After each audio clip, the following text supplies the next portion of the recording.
입시철인 요즘 대학에 대한 관심이 그 어느 때보다 뜨겁습니다. 대학에 들어가기 위한 경쟁은 정말 날로 치열해지고요. 실제 대학 생활은 또 사회로 나가기 위한 취업의 어떤 관문처럼 여겨져서 걱정이 많은 분들이 있습니다. 오늘 모실 분은 이 129년 전통의 대학에 새로운 변화의 바람을 일으키고 계신 분인데요. 조용한 혁신, 이런 표현이 잘 어울릴 것 같기도 합니다. 연세대학교 정가병 총장님 모시고 자세한 이야기 들어보겠습니다. 박수로 맞아주시죠. 어서 오십시오. 반갑습니다. 안녕하세요. 반갑습니다. 안녕하세요. 예. 129년 역사의 대학, 절대적 지지로 선출된 23년 만에 간선제 총장. 권위보다 친근함이 몸에 밴 연세대학교 총장 정가병.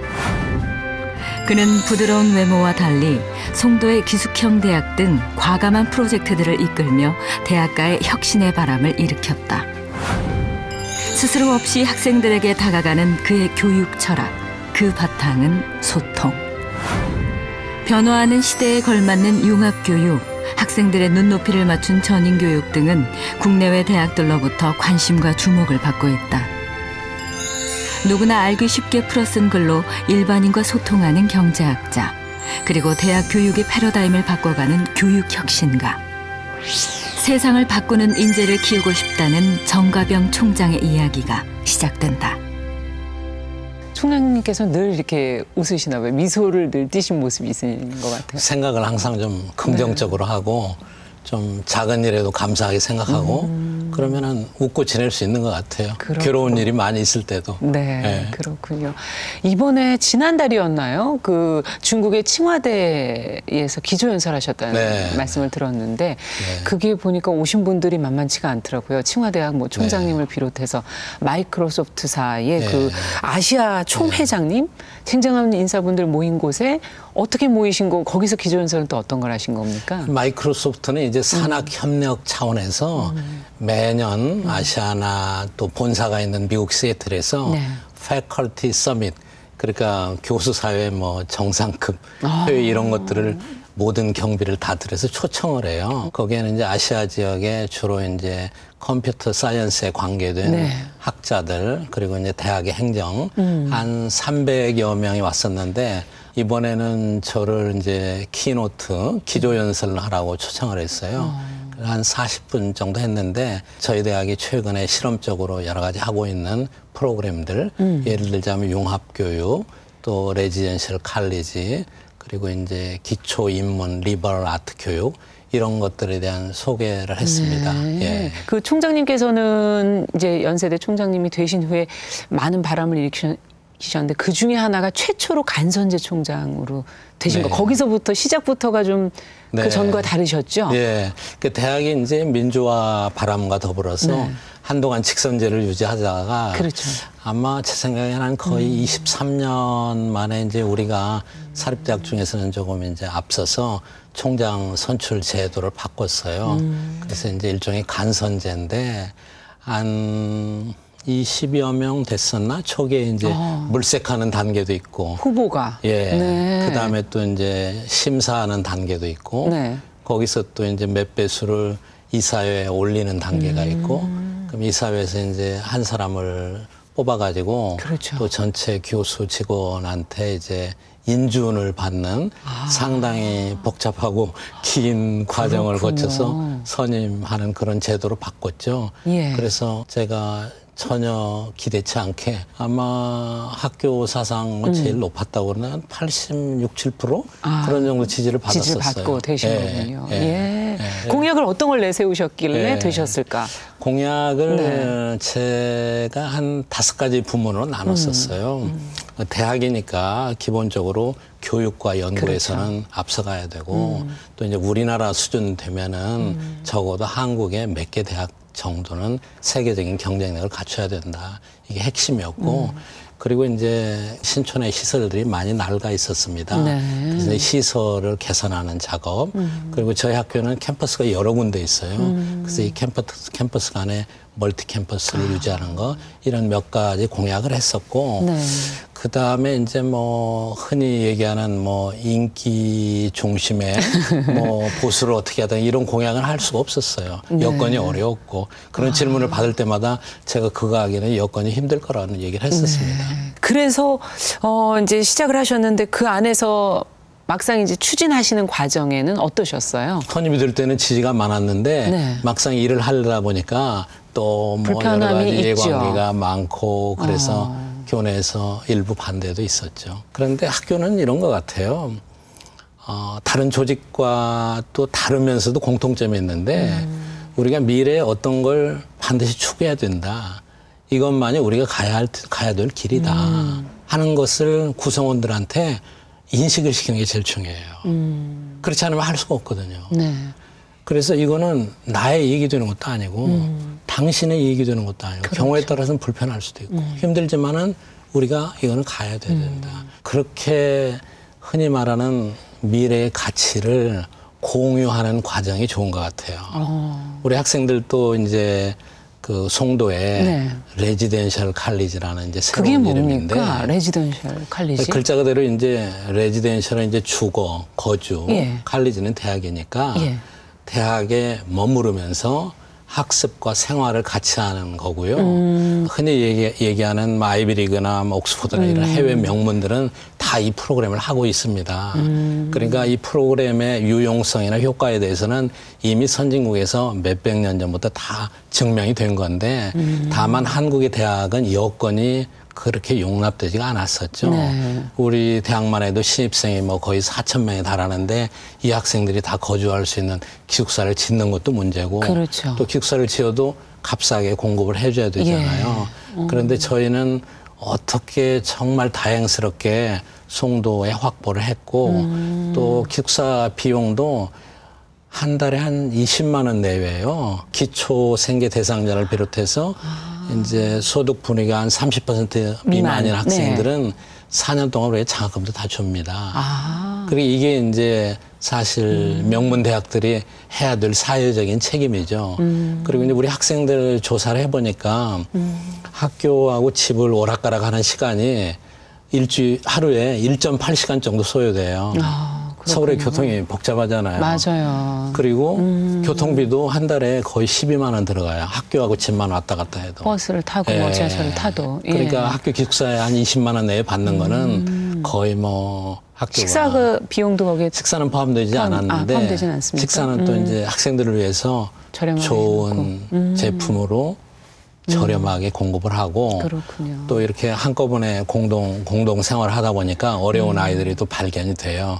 그런 학생들은 우리가 대학에서 또 식권을 지급하기도 하고 그러니까 학교의 목표는 아무리 어려운 계층에서 와도 네. 재정 부담 때문에 학업을 중단하는 그렇죠. 일은 절대 없게 하고 자기의 잠재적인 가치를 발휘할 그렇죠. 수 있는 기회를 만들어주는 거 요즘에 아니겠어요? 그런 게 좀 없어졌죠. 그렇죠. 예전보다. 그게 예. 좀 안타까운데 대학 교육이라는 게 희망의 사다리고 대학 교육을 제대로 받은 사람이 사회에 큰 영향을 미치게 될 때 그 사람으로 인해서 엄청나게 많은 사람이 혜택을 보거든요. 그러니까 대학 교육은 일종의 공공재예요. 공공재라는 표현을 경자 개인의 용어에서는 것이 아니다 이런 표현입니까? 그렇죠. 어떻게 쓰냐면은 예. 가로등이나 공원이나 이런 게 다 공공재입니다. 왜냐하면은 그 돈은 내가 내지 않았지만은 그렇죠. 혜택은 모든 사람들이 공유하는 거예요. 네.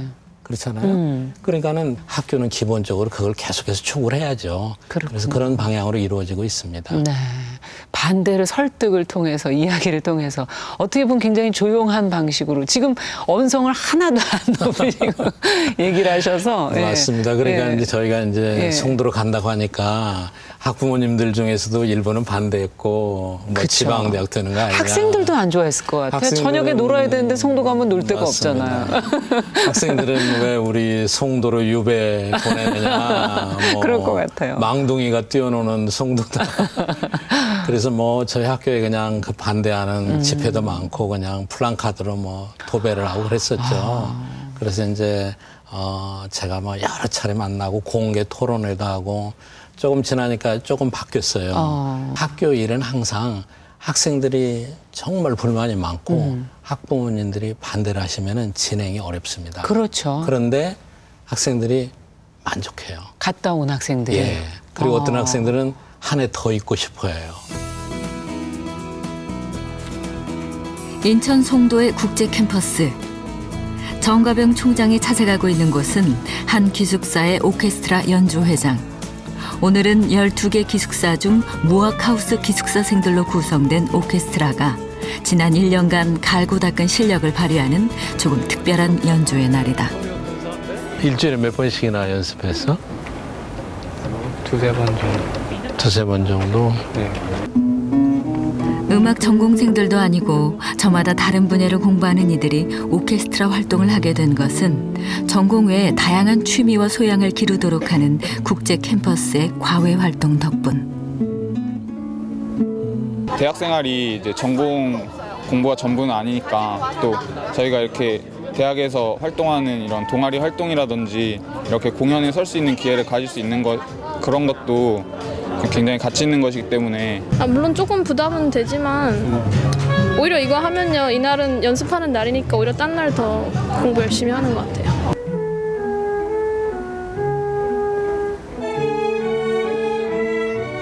아마추어 오케스트라의 연주답게 매끄러운 연주는 아니다. 그러나 치열한 경쟁 속에서만 살아온 이들이 서로의 눈빛과 호흡을 맞추며 이루는 화음이 정 총장에게는 아름답게 들린다. 합창이나 오케스트라는 항상 서로 다른 목소리를 내면서 조화로운 모습을 보여주는 것이기 때문에 우리 학생 교육에 있어서 융합으로도 중요하고 사회적인 갈등이나 이런 걸 해소하고 서로 화합하고 협력하는 그런 어떤 예술적인 하나의 상징이 아닌가 생각합니다. 연주회가 끝나고 늦은 저녁 시간. 평소 학생들과 격이 없는 대화를 즐기는 정 총장이 다른 기숙사의 학생 모임을 찾았다. 불확실한 미래를 고민하는 이 젊은이들의 성장통을 덜어주는 것은 마음을 연 대화라고 믿기 때문이다. 우리 학생들이 갖고 있는 고민이 뭔지, 나하고 또 얘기하고 싶은 것이 뭔지 들어보려고 오늘 저녁에 들렀습니다.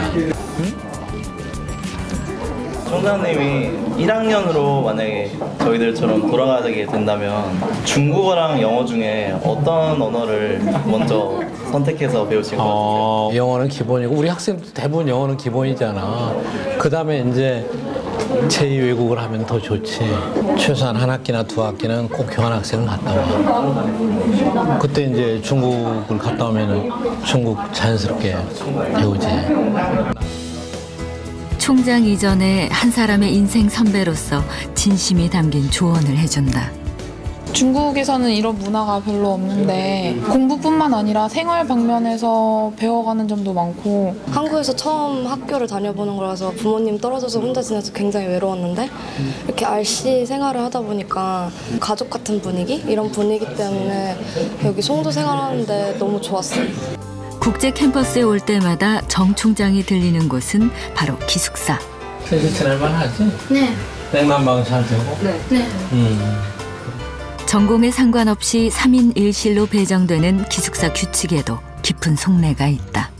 기숙사 생활을 통해서 자기하고는 환경이나 문화가 다른 학생들과 서로 배려할 줄도 알고 남을 이해할 줄 알고 서로 소통하고 그래서 건강한 사회를 만들어가는 지도자가 될 수 있는 소양을 만들어주는 게 제일 중요하고요.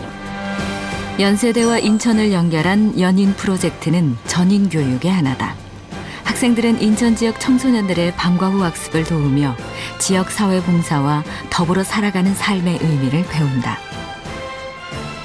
그가 신촌 캠퍼스의 백양로를 녹지화하겠다고 했을 때 반대 의견이 만만치 않았다. 그러나 대학은 대학 본연의 모습을 갖춰야 한다는 신념으로 그는 끊임없이 대화하고 설득하며 이를 추진했다.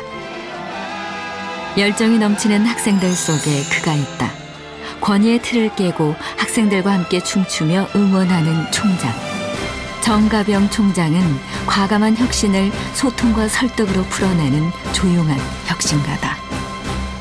국제적인 그런 인물, 인재 이런 얘기 해주시니까 그 또 하나 공약으로 내세우셨던 언더우드 국제학부, 예. 뭐 연대에서는 좀 오래된 그 네. 학부인데 이 부분은 그 그런 뭐라 그럴까요? 자유전공 예. 학부라는 네. 제도하고 네. 좀 갈등이 있어서 자유전공 그렇습니다. 학부는 없어졌다는 얘기를 저희가 들은 적이 있는데 이건 원래 이제 어떻게 된 언더우드 겁니까? 국제대학이 있었고 네. 자유전공도 있었는데 네. 왜 부딪히는 자유전공을 거죠? 얼마 동안 운영을 해보니까 자유전공은 이제 어느 특정한 학과를 가기 위한 입시 창구가 돼버렸어요. 아직 선택하기 전에. 예, 거길 들어왔다가 특정한 소수 학과로 많이 가버리는 그 자유전공의 원래 취지에 맞지 않게 그렇게 돼버렸어요. 그래서 이제 그거를 점진적으로 폐쇄하면서 네. 언더우드 국제대학에 통합을 시켰는데 크게 보면은 대학 교육이 시대적인 변화에 맞춰서 계속 변화와 혁신이 일어나야 되거든요.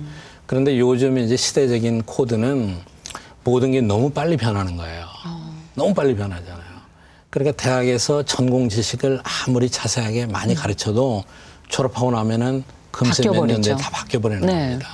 그러니까 이제 어떻게 대학 교육의 방향이 바뀌고 있느냐면은 대학 교육에서는 기본으로 돌아가서 back to basic, 기본으로 돌아가서 어떻게 변화된 상황에서도 적응할 수 있는 능력을 갖춘 아이를 길러내는 게 맞다. 그리고 대학 교육보다 더 전문화된 교육은 대학원에 가서 해야 된다. 이게 이제 세계적인 추세입니다. 그래서 많은 대학들이 기초 인문 소양 교육을 많이 강화해요. 흔히 이제 미국에서 보면 리버럴 아트라고 그러잖아요. 그래서 국내에서는 흔히 인기 없다고 얘기를 많이 하는데 그게 전공 없이 그렇죠. 공부하는 겁니까? 역사, 철학, 철학 이런 것들을 지금 인문 교육 그렇죠. 그걸 많이 가르칩니다. 그래야만 이제 기본적인 소양이 튼튼해지고 집으로 보면은 기둥과 기본적인 구조물이 생기는 거죠. 그래서 태풍이 불어도 어떤 사회적인 변화와도 적응할 수 있는 기본 능력을 가르쳐야 된다. 이게 핵심입니다. 우리 정도 국가 규모에서는 세계적인 대학이 한 10개쯤 있어야 된다고 봐요. 세계 한 100대에 들어가는 대학이. 근데 지금 몇 개 없어요. 한 200대 포함해도 한 5개, 7개 미만인데. 그러니까 세계적인 대학이 되려면은 이제 외국에서 학생들이 많이 와야 되잖아요. 그렇죠. 그러려면은 외국 학생들이 자유롭게 선택할 수 있는 역량이 우리가 있어야 되는데 언더우드 국제대학은 그걸 목표로 했기 때문에 4학년 내나 영어로 가르치고 지금 해외에서 많이 옵니까? 그렇죠. 60여 개국에서 와 있어요. 그리고 이제 순수한 외국인이 한 25% 정도 되고 그래서 이제는 우리가 해외에서 한국으로 유학 올 수 있는 채널도 하나 만들어야 되겠다. 그렇군요. 이렇게 해서 시작된 프로그램인데 지금 상당히 성과를 거두고 있습니다. 지금 말씀을 쭉 듣다 보면 해외에서 총장님께서 늘 공부도 하시고 보고 배우신 게 있어서 좀 어릴 때 혜택을 많이 누리면서 잘하셔서 이런 생각을 하시나 보다. 어린 시절에는 어떠셨을까 이런 게 궁금해요. 저는 진짜 시골에서 태어났어요. 그 전북 김제에서 태어났는데 김제에서도 아주 또 시골이에요. 청하라는 곳인데 저 초등학교 그때는 국민학교였죠. 다니는데 뭐 갈 때 한 3, 4km 걸어서 갔고 올 때 뭐 3, 4km 걸어오는데 그때는 교복도 까만 교복이었어요. 근데 이제 비가 오면은 다 이렇게 물이 젖어가지고 속에 하얀 러닝사스들이 다 막 까맣게 변하고 그랬어요. 근데 지금도 생각하면은 참 무서웠던 기억이 많이 나는데 학교에서 이제 청소 같은 거 하고 늦게 이제 혼자 올 때쯤 되면은 밀밭이나 보리밭을 지날 때 그게 이제 키가 저보다 컸어요. 그런데 뭐 그때는 야 뭐 누가 뭐 애들을 잡아간다는 둥 없어진다는 둥 그래가지고 뭐 계속해서 밀밭길이에요. 거기를 뭐 책가방을 이제 이렇게 보대기에 싸가지고 메고 다녔던 시절인데 그걸 메고 뛰어오려면은 가슴이 콩닥콩닥 했던 기억이 지금도 나요. 참 무서웠었다. 그때까지도 전기가 안 들어왔어요. 지금도 기억이 나요. 등잔불에서 이렇게 했는데 그 아침에 일어나면 코가 새카매지죠. 그렇죠. 그렇게 공부했기 때문에 전혀 뭐. 그럼 계속 김제에서 공부하신 겁니까? 거기서 제가 한 5학년 때까지 마치고 이제 아버님이 이제 넌 좀 이제 도회제로 가보면 어떻겠느냐. 거기서 김재순 공부를 잘하셨던 모양이네. 거의 뭐 시골 학교니까 네. 반에서 1, 2등을 했던 것 같아요. 그래서 이제 일이 지금은 익산이 됐죠. 일이로 이제 가게 됐어요. 6학년 때. 네. 그래서 이제 일이 국민학교 거기를 가서 이제 처음 이제 시험을 보는데 거기 가서 3등을 했었어요. 3등. 근데 저 때문에 그때 담임선생님이 굉장히 엄하셨는데 다른 학생들 혼났어요. 야, 그 시골에서 온 애가 이 정도인데 너희들은 뭐 하느냐. 그래서 읍내 애들이 뭐 하는 거냐.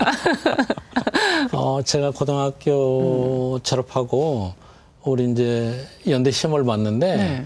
지금 생각하면 그때는 전 저기 신촌의 영암방에서 자고 혼자 시험 보러 갔어요. 그때는 본고사가 맞아요. 있었죠. 예. 본고사가 있었죠. 예. 근데 처음 시험에서 낙방을 했어요. 제가 고등학교 다닐 때는 좀 이렇게 글 쓰는 데 관심이 많았어요. 그래서 문해반도 하고 뭐 교재도 만들고 이런 거 관심이 많았는데 그때 이제 그 유명한 소설가 시인들이 연대에 많아가지고 네. 연대를 한번 보겠다 이렇게 해서 왔는데 받아줘야죠. 그래서 요즘에 이제 수능으로 많이 저걸 하잖아요. 그렇죠. 그러니까는 뭐 1번 쓸려다가 망설이다 1번 쓰는 아이하고 네. 2번 쓰는 아이하고 네. 뭐 지적인 능력이 얼마나 차이가 나겠어요. 너무 이렇게 어른들이 만든 단순한 제도로 아이들을 너무 이렇게 재단한다고 할까? 그런 게 있는 거죠. 그러네요. 그렇지만은 우리 사회가 이제 조금 더 선진화된다면은 이제 늦게 잠재력을 발휘하는 사람. 네. 흔히 뭐 레이트 블루머라고 영화에서는 그러면 늦게 꽃이 피는 사람들이죠. 네. 그런 사람들이 갈 수 있는 길을 많이 열어줘야 되는데 아직 우리 사회가 거기까지는 안 가는 것 같아요. 그렇기 때문에 이제 우리 학생들이 그냥 수능이나 이런 데 너무 목매달고 그거 하나가 그렇죠. 인생을 결정한다 이렇게 생각할 때가 많은데 저는 재수할 때 정말 그 마음속으로 갈고 닦으면서 그 노력을 꽤 많이 했어요. 성실하게. 성실하게 해서 재수할 때 뭐랄까 삶에 대해서 많이 인생에 대해서 많이 배운 큰 시련이 한 번 있었고 네. 그때 이제 그 다음에 이제 제가 다시 이제 연세대학을 시험 보게 됐죠. 그랬더니 두 번째는 받아주더라고요. 그런 떨어져 있고 부모님하고 사실은. 예. 어떻게 마음을 다잡으셨을까? 여러 가지가 있는 것 같아요. 저는 이제 지금 생각해 보면은 그런 어려운 고비마다 저한테 제일 영향을 많이 준 사람들이 있죠. 예. 그 중에 이제 한 분은 지금은 돌아가셨지만 저는 아버님 영향을 많이 받으셨고 아버님은 이제 시골에서 이제 우체국장을 하셨던 분이신데 그리고 이제 저하고는 멀리 떨어져 있으니까 그러니까요. 편지를 많이 주고받았어요. 아버님은 이제 항상 제가 혼자 생활하니까 걱정이 많이 항상 되시는 거죠. 그러니까 그 편지 하실 때마다 그런 말씀을 하셨어요. 난 널 항상 믿는다. 네가 알아서 자신의 일을 잘할 거다. 그리고 성실히 그런 일들을 하게 되면은 너한테는 많은 기회가 있고 잠재력이 있을 거다. 그걸 발휘하게 될 거다. 그런 말씀을 많이 하셨어요. 그러니까는 저는 이제 그런 영향을 받다 보면은 우리가 왜 그렇잖아요. 혼자 있어도 어떤 일을 할 때마다 그런 일들이 생각이 나고 그렇죠. 그것이 이제 중요한 저의 여러 가지 울타리를 만들어주는 그런 역할을 하잖아요. 또 이제 학교 다닐 때는 이제 선생님들한테 영향을 많이 받잖아요. 그렇죠. 제가 고등학교 다닐 때는 제가 이제 사회 과목을 좋아했어요. 그 중에서도 이제 지리 과목을 좋아했는데 지리는 거의 막 만점을 맞았어요. 근데 이제 선생님이 이제 자꾸 칭찬해 주는 게 중요하잖아요. 맞아요. 칭찬을 많이 해주고 해주니까 이제 막 신이 나서 막 공부 많이 하잖아요. 응? 그래서 이제 사회 과목 하고 하다가 이제 사실은 이제 지금 경제학 전공한 것도 연결이 될 수도 있는데 그때 이제 영향을 많이 받았고 또 이제 대학에 들어와서는 완전히 촌놈이잖아요. 완전히 촌놈이죠. 제가 학교에서 잘 적응했던 것도 교수님 때문이었다고 봐요. 1학년 때 와서 이제 공부를 하고 그러는데 지금 이제 돌아가셨는데 한기춘 교수님이라고 계셨어요. 한기춘 교수님이 보기 드물게 우리 1학년 시험 문제를 다 채점을 해서 뭐가 틀렸다 이런 걸 다 꼼꼼히 적어주시는 거예요. 답안지에다가. 그리고 그걸 좀 나눠주시는 거예요. 예. 그러면서 이제 한마디씩 다 코멘트를 하는 거예요. 주시면서. 야, 그렇죠. 네. 야, 너 뭐 이거 잘했는데 이거 어떻다, 이거 어떻다. 이게 계속 칭찬이에요. 공부할 만하구나. 그다음에 이제 졸업을 하고도 제가 이제 유학을 가게 되고 그랬는데 그 과정에서도 그런 영향이 많았어요. 그렇군요. 예. 제가 이제 졸업하고 그 당시에는 직장도 많지 않았어요. 그 당시에 또 유학이 쉽지가 않죠. 그랬었죠. 네. 그 당시에는 직장도 많지 않았었는데 처음에 이제 저는 다행히 이제 한국은행을 들어갔었어요. 근데 한국은행은 돈을 찍어내는 곳이니까 예. 망할 리가 없잖아요. 그러니까 제일 안전한 직장이라고 그랬었거든요. 그러네요. 네, 한국은행에 들어갔는데 뭐 들어갈 때도 항상 이제 교수님이 그랬어요. 경제학을 공부한 사람은 셋 중에 하나를 가야 된다. 뭡니까? 경제학자가 돼서 예. 평생 동안 경제학을 가르치든가 네. 중앙은행에 들어가서 경제정책을 해보든가 그게 이제 한국은행이고 아니면은 정부 관료가 돼서 국민들한테 영향을 미치게 해보든가. 네. 그리고 이제 의사는 잘못하면은 한 사람의 생명을 좌우하는데 그렇죠. 경제학자는 잘못하면은 전 국민을 어렵게 할 수도 있다. 그거 맞는 말이네요. 그렇죠. 그런 얘기를 많이 했어요. 그래서 저는 한국은행을 갔는데 한 2년쯤 근무했는데 그 한 선생님이 전화하셨어요. 너 거기 그만두고 좀 유학 준비를 하게. 그 당시에 이제 산업연구원이라고 예. 새로 생긴 국책연구원이 있었어요. 그리 옮기라는 거예요. 그래서 처음에는 네. 나 이거 참 좋은 직장인데 그때만 해도 결혼도 했고 평생 갈 직장인데. 네. 결혼도 했고 네. 근데 약간 망설이다가 지금 생각하면은 왜 그랬는지 모르겠어요. 어떻게 보면 상당히 무모했는데 네. 거길 그만두고 그냥 옮겼어요. 근데 그 당시에 유학 가는 사람은 대부분 한 90%는 장학금으로 갔어요. 맞습니다.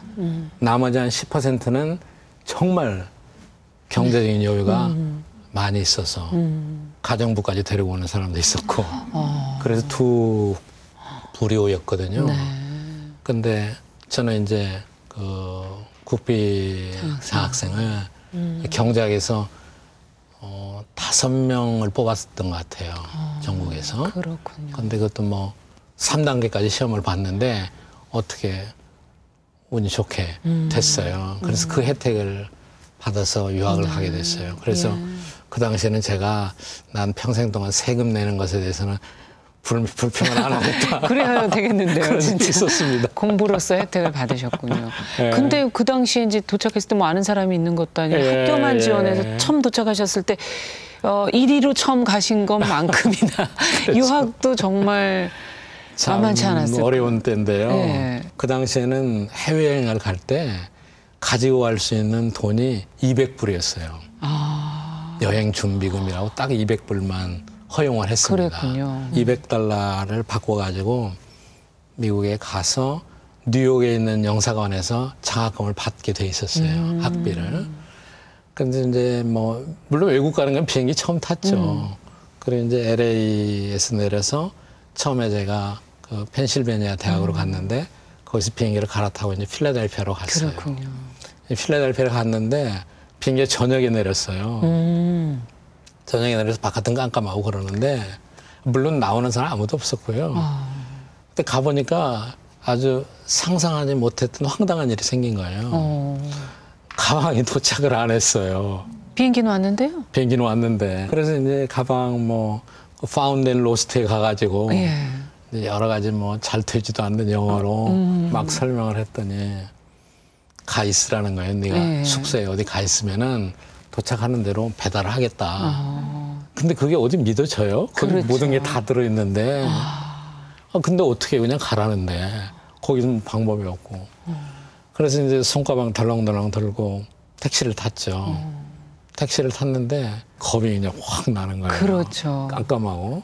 그리고 이제 필라델피아 공항이 요즘에는 많이 개발이 됐는데 그때만 해도 정육 공장들이 많아가지고 굉장히 어두웠어요. 컴컴한 도시였군요. 그때 네. 도착했을 근데 이제 때. 한참을 가는데 뭐 모든 생각이 다 나는 거죠. 그 순간에. 네. 그래서 한참 가가지고 그 처음 있었던 데가 인터내셔널 하우스라는 데였는데 예. 거기 딱 도착을 했어요. 근데 저녁 시간이라 뭐 저녁 먹을 생각도 못 했고 이제 뭐 잠도 잘 못 잤고 날이 새기만 이제 기다리는 거죠. 여러 가지 생각을 다 하면서 아침에 내려가니까 메뉴 이름도 모르겠더라고요. 손가락질 해가면서. 그리고 이제 사무실에 가서 전화를 했어요. 그 대학으로, 경제학과로 예. 전화를 해서 내가 한국에서 온 누군데 거기 혹시 한국에서 온 학생이 있느냐 물어봤어요. 내가 어려움이 많다. 짐도 안 오고.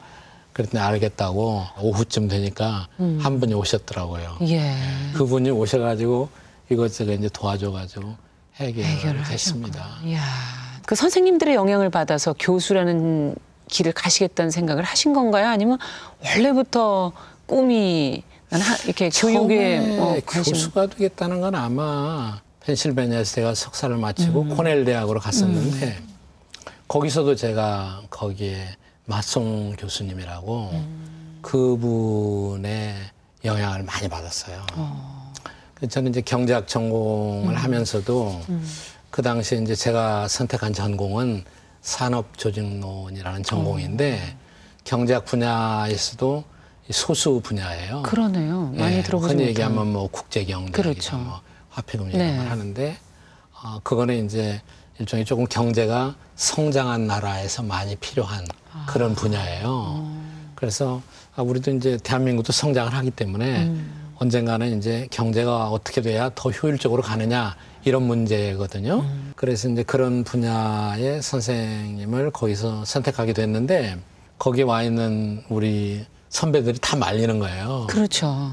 저 사람 선택하면은 당신 학위 못 받을지도 모르겠다. 저 밑에서 지금 몇 년째 그냥 있는 사람도 있고. 그렇죠. 저 사람은 저기 동양 사람에 대해서는 그리 좋아하진 않는다. 왜 그런 분위기가 있잖아요. 예. 그래서 어떻게 보면은 좀 호기심도 있고 어떻게 보면은 뭐 도전한다고 할까 그런 생각도 있고. 그래서 난 이거 해야 되겠다. 이거 하는 게 필요하겠다고 이제 그분한테 얘기를 했어요. 그랬더니 처음에는 별로 아닌 게 아니라 별로 대꾸를 안 해주시더라고요. 네. 그래서 이제 그분 강의에 들어가가지고 길을 쓰고 뭔가를 이제 보여줘야 되겠다. 예. 그랬잖아요. 예. 그래가지고 이제 나중에 이제 그분이 받아줬어요. 그런데 아무리 제가 유학생을 많이 해도 거기에 본토박이처럼 네이티브처럼 영어를 할 수는 없잖아요. 그럼요. 제 논문도 말하자면 토시까지 다 교정을 해주고 그런 분이었어요. 나중에는. 그래서 제가 그분한테 또 야, 학자의 길이 뭐다. 학생들을 어떻게 케어하는구나. 그리고 학생들 미래를 위해서 어떻게 생각하는구나. 그런 거 많이 배웠어요.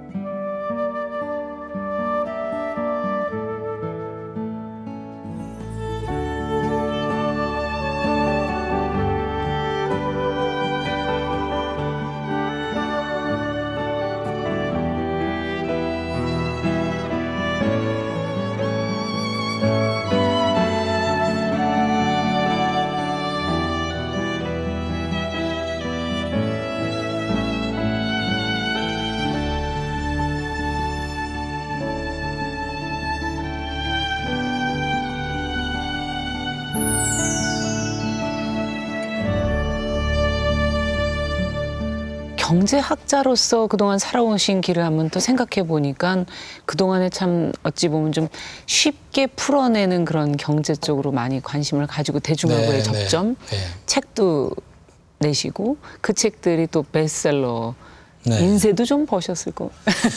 인쇄는 좀 있었는데 네.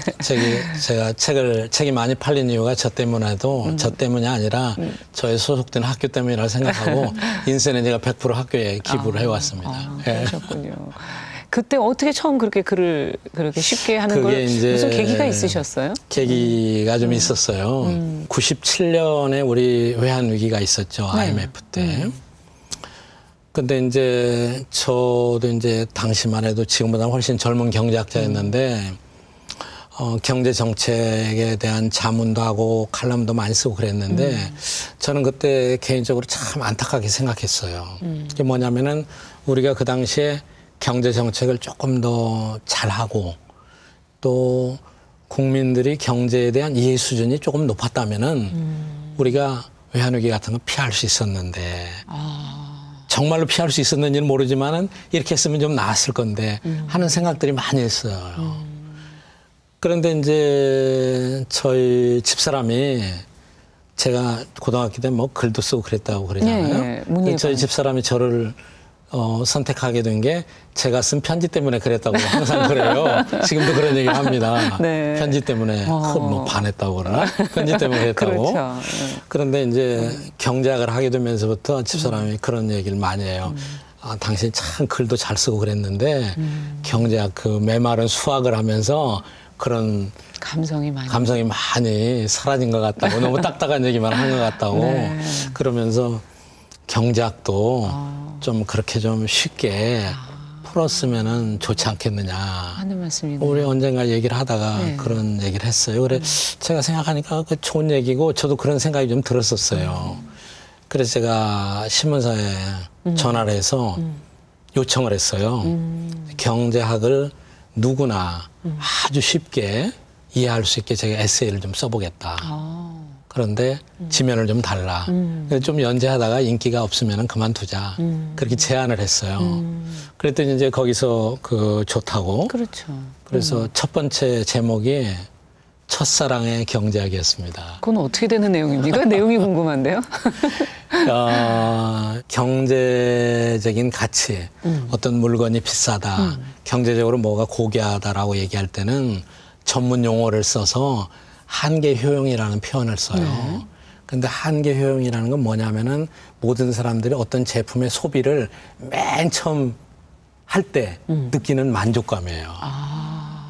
다이아몬드가 비싼 이유는 한계 효용이 비싸기 때문이다. 그렇겠네요. 왜냐하면 다이아몬드를 처음 가졌을 때 느끼는 기쁨이 물 한 잔 먹었을 때와는 전혀 다른 거예요. 그렇죠. 그러니까 기업이나 나라가 부강해지려면은 흔히 부가가치를 높여야 된다. 굉장히 비싼 고귀한 것들을 만들어야 된다. 그런 거 얘기하잖아요. 그 전문 용어로는 한계효용이 높은 걸 만들어야 된다. 이렇게 얘기합니다. 그리고 어떤 물건은 생산하려면 돈이 별로 안 들어요. 근데 또 가격이 굉장히 비싼 게 있어요. 어떤 물건은 물을 얘기하면은 물은 굉장히 필수적이죠. 없으면 그렇죠. 사람이 죽는 거죠. 근데 물값은 싸잖아요. 다이아몬드는 없어도 되거든요. 맞아요. 근데 다이아몬드가 물보다 필수제가 아니지만 비싼 이유는 한계효용 때문에 그런 거거든요. 그래서 첫사랑도 네. 왜 그렇게 평생 추억에 남고 그 이성 친구들 손 한번 잡아보고 껴안고 할 때 얼마나 처음에 그 첫 떨림이 있느냐. 그게 한계효용이 높기 때문이다. 그렇군요. 예. 네. 그래서 그 당시에 제 기억으로는 정채봉 시인의 시를 이용했어요. 첫 출근을 할 때, 첫 입학을 할 때, 목마를 때 다 외우진 못하겠는데 네. 처음에 대한 시가 있어요. 그래서 제가 시를 하나 딱 인용하고 첫사랑의 한계효용을 썼었어요. 그렇게 해서 이제 연재를 했는데 한 달쯤 지나니까 이게 그런대로 인기가 좋았어요. 네, 지금 솔깃한데요. 그래서 이제 예. 그 처음에 거의 5년을 연재했어요. 그걸 책으로 매주. 내셨군요. 5년 동안에 제가 빠진 건 딱 2번 있었어요. 상당한 양일 텐데. 상당한 양이었고 그 책이 한 3권쯤 나왔고 그 첫 책의 제목이 그 제목도 특이해요. 네. 열보다 더 큰 아홉. 그 뭐 저기 중고등학교 교과서에도 일부가 들어가 있어요.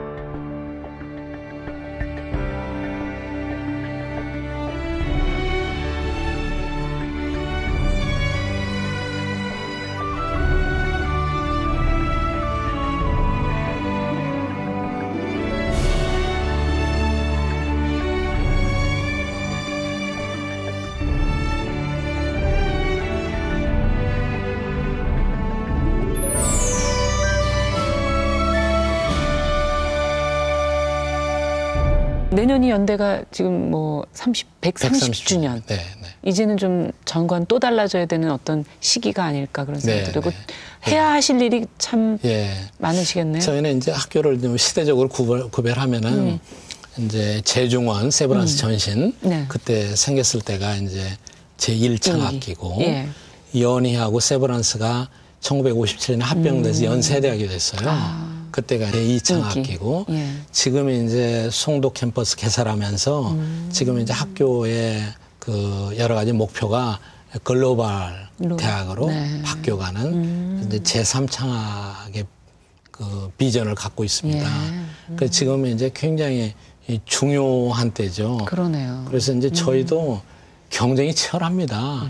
학생들만 경쟁이 치열한 게 아니라 네. 경쟁이 치열한데 경쟁의 무대가 이제는 한국이 아니고 해외에서 엄청나게 경쟁을 합니다. 그렇죠. 예. 그래서 거기에서 이제 살아남는 대학이 국내에서는 저는 10개쯤 돼야 될 거라고 생각해요. 네. 그중에 이제 저희도 하나 들어가야죠. 앞서 얘기해 주신 글로벌 인재로 키우려면 글로벌 인재라는 건 어떤 뭐 기준이 있을까요? 글로벌 인재는 이제 예. 여러 가지 기준이 있겠지만은 제 1번은 이제 소통 능력, 커뮤니케이션, 소통 능력이 있어야죠. 흔히 얘기하면 이제 소통 능력도 여러 차원이 있는데 그 제일 간단한 차원은 말이 통해야 되죠. 그렇죠. 그 다음에 이제 조금 더 올라가면은 문화적으로 서로 이해를 해야죠. 이제 글로벌 대학이 되면은 또 우리가 글로벌화 되면은 세계 어느 사람하고도 만나야 되니까. 예. 그래서 그런 글로벌에 대한 감각, 그런 통찰력, 그런 시각을 갖춰야 되는데 그 중에 1번이 이제 커뮤니케이션이다. 그 다음에 이제 두 번째는 이제 학생들 창의력을 기르기 위해서 노력을 많이 해요. 제가 이제 옥스퍼드 대학에 가니까 중간고사를 보고 있었는데 옥스퍼드는 이제 칼리지가 그럼 우리로 말하자면 단과대학이라고 해석할 수도 있는데 그 칼리지가 레지던셜 칼리지입니다. 같은 칼리지에 같은 학과들이 다 있거든요. 여러 칼리지가 운영이 되는데 다 모여가지고 공통적으로 시험을 보는 게 에세이 시험을 봐요. 영어 시험을. 근데 영어 시험 보는 거를 들어보니까 놀랐어요. 단어 한 단어를 주고 2시간, 3시간 동안 작문을 하는 거예요. 딱 한 단어를 주고. 네. 그게 이제 창의력이에요. 그리고 앞서 말씀드린 대로 변화하는 상황에 빨리 적응하고 또 새로운 저희는 흔히 뭐 패러다임이라고 얘기하는데 새로운 틀에 맞춰서 자기의 잠재력을 발휘하려면은 창의력이 없이는 절대 안 되거든요. 그래서 창의력 많이 중요하게 네. 생각하고 있죠. 예. 그렇군요. 지금 이제 아마 이 방송 보시면서 학부모님들도 보시겠지만은 또 젊은 사람들도 예, 예.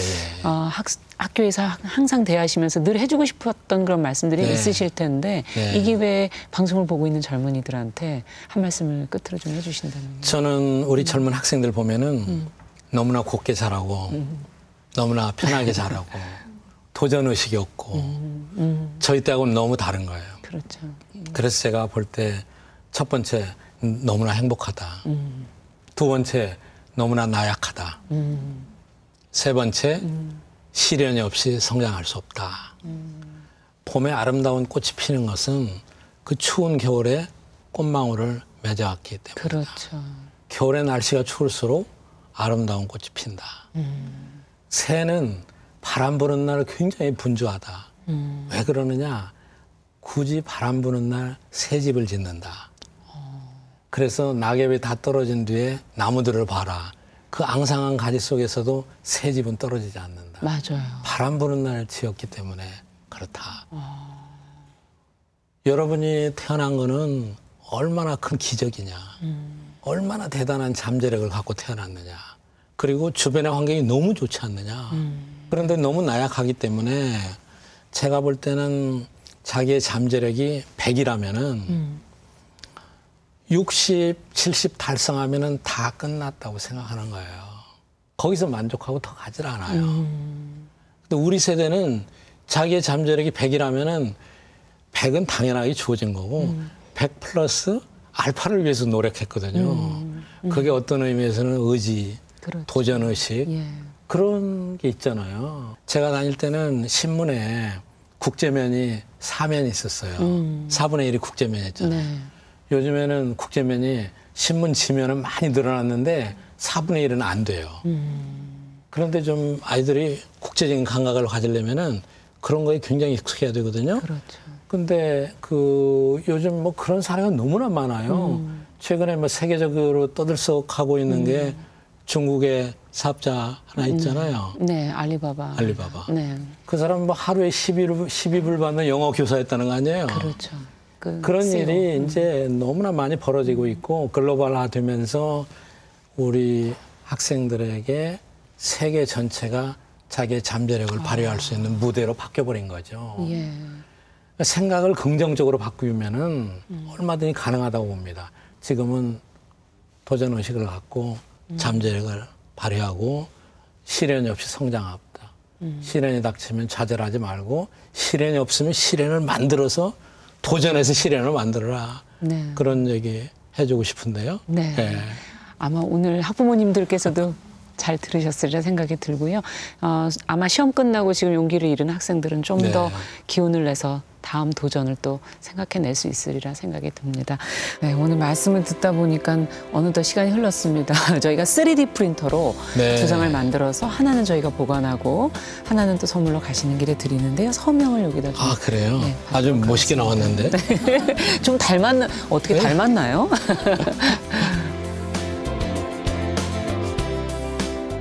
교육은 개인이 혜택을 받지만 공공재에 가깝다라는 앞서 총장님의 말씀이 긴 여운으로 남는 것 같습니다.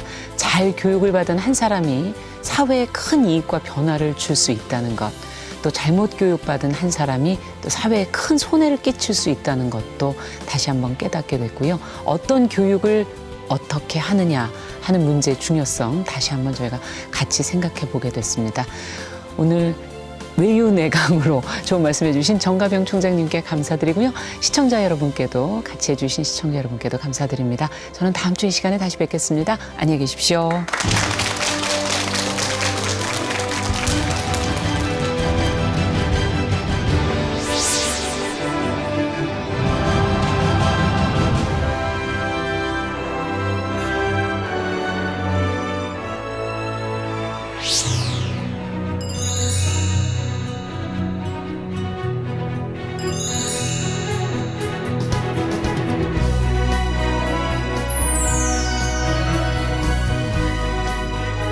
북한에서 올림픽 못 나갔다가 한국에서 나가지 말라는 법은 없잖아요.